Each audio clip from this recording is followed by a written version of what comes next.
I remember events that never happened, faces I've never met, streets I've never walked, yet they feel as vivid as yesterday. Lately, these false memories have been bleeding into my real life, changing details, rewriting moments, replacing people. I started recording everything, hoping to anchor myself to reality, but the more I dig, the more I'm convinced something is rewriting me from the inside. It began with a childhood memory. I remembered a blue wooden house with a crooked porch swing. I could hear its rusty chain squeak every summer evening. But when I tracked down the address, the house didn't exist. Not anymore. Locals said it had burned down 40 years before I was born. Yet I remembered touching the peeling paint, feeling it flake beneath my fingers. Next came a memory of my friend, Daniel. We used to sneak out at night, racing down empty roads with flashlights. His laughter still echoes in my head, sharp, breathless. But there's no record of him. No photos, no messages, no yearbook entries. My parents insist I never had a friend by that name. Still, some nights, I wake up to the sound of a flashlight rolling on my floor. I visited the forest where Daniel and I supposedly played. A trail I never walked in real life, felt familiar in every detail. The fallen log, the mossy stone, the distant trickling stream. Then I found something impossible. Our initials carved into a tree. Fresh, clean, not weathered at all. My fingers trembled as I traced the letters. If Daniel wasn't real, who carved them with me? The dreams started soon after. I'd relive memories that weren't mine. Celebrations, arguments, tragedies. Faces blurred, voices distorted, but the emotions were razor sharp.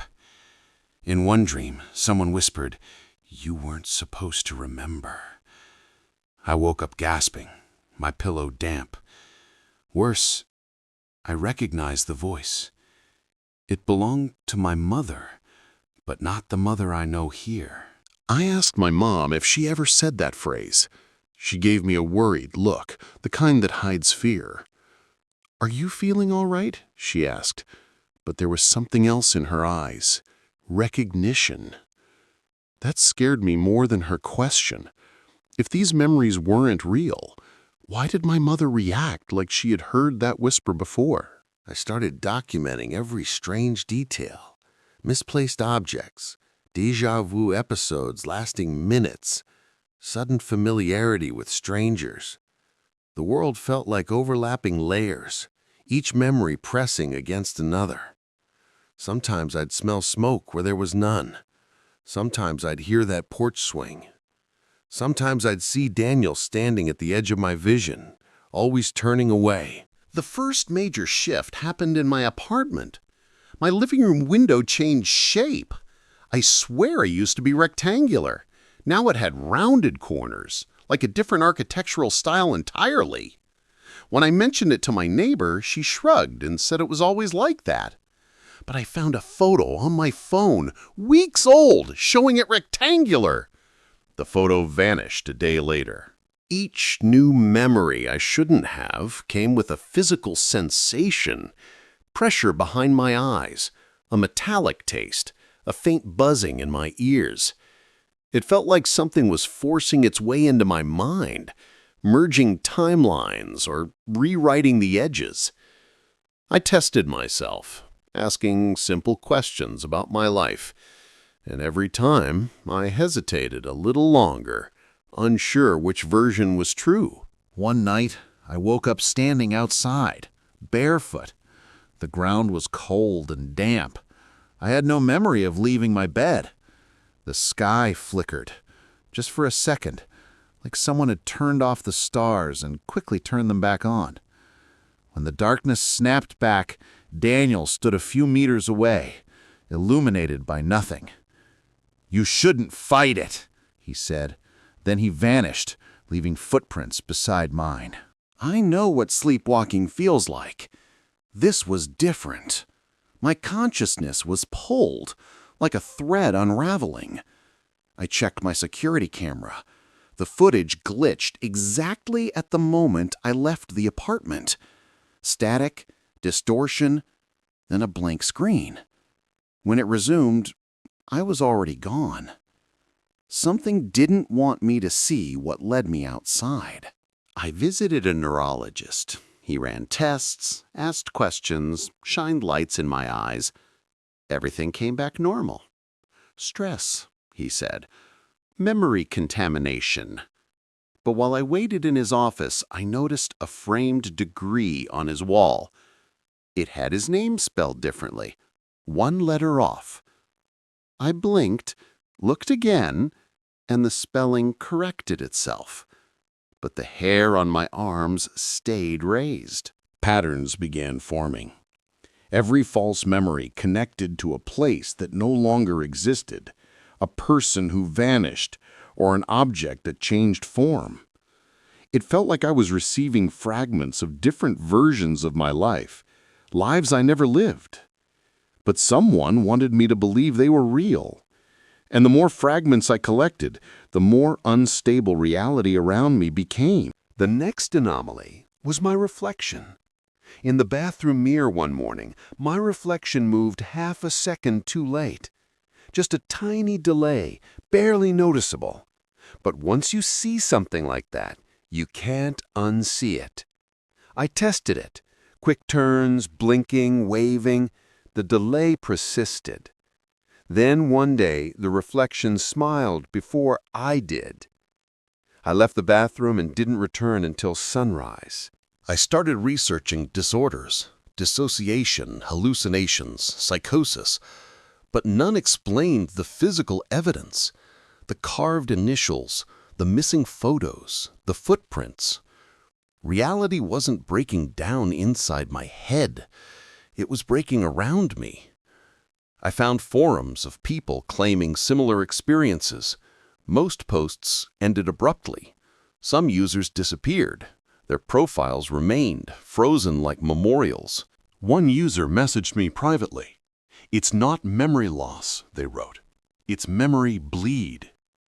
They claimed alternate versions of us exist, and sometimes the barrier's thin. Memories leak through. "If it's happening to you this severely," the user warned, "it means your original timeline is collapsing." Before I could reply, the account vanished. Not deleted, just gone, as if it never existed. After that message, the bleed intensified. I remembered an entire year that didn't happen. Working a job I never applied for, dating someone I never met, living in a city I've never visited. The memories were vivid, detailed, emotional. They felt like they belonged to me. But I also remembered the real year. One of them was a lie, or both were. I tried grounding exercises, writing down everything I knew to be true. But when I reread the list hours later, some entries felt foreign. My sister's name is Emily. I don't have a sister. But I remember her now, her laugh, her favorite books, the fight we had before she moved away. My mind held two contradictory truths, forcing themselves together like mismatched puzzle pieces. I searched for clues about Emily. No records, no photos, no relatives mentioning her. But I found something else.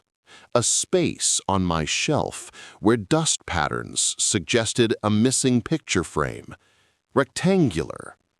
Medium-sized. Something had been there for a long time. Something recently removed.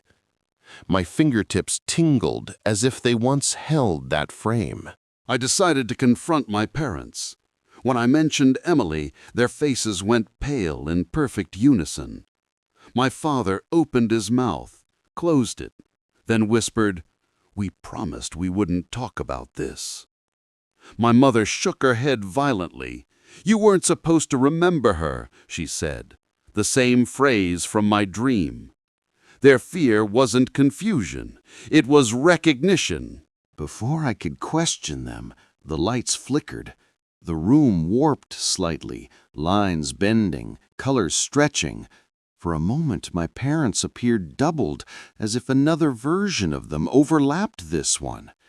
I blinked, and everything snapped back.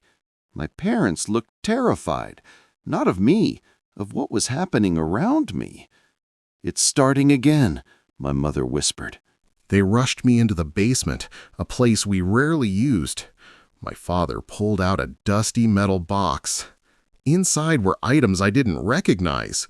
Bracelets, notes, a small photograph of a girl who looked like Emily. My mother's hand trembled as she said, "She existed, but not in this version of the world. And you weren't meant to cross timelines again." My father explained what happened years ago, how I split between timelines during a traumatic event they refused to describe. They said they had help sealing the memories, keeping me anchored here, but now the anchors were failing. "You're remembering all your other selves," he said. "If it continues, the timelines will merge and tear you apart." I asked who helped seal the memories. My parents shared a look, then said a name I hadn't heard in years. Daniel. My imaginary friend. My glitch in the timeline. "He wasn't your friend," my mother said softly.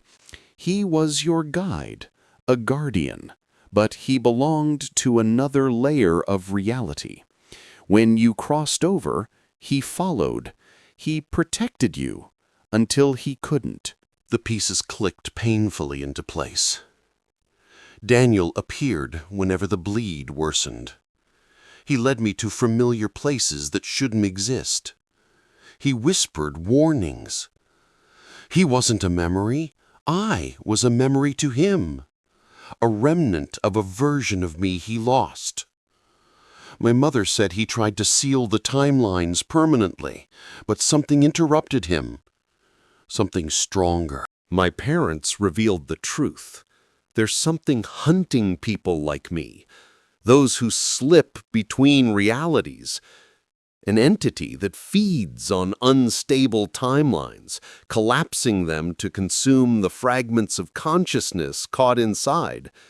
They said, "I've escaped it once before, but remembering my other lives draws its attention. It's looking for you," my father said, "and it's close." That night, the house vibrated with a low hum.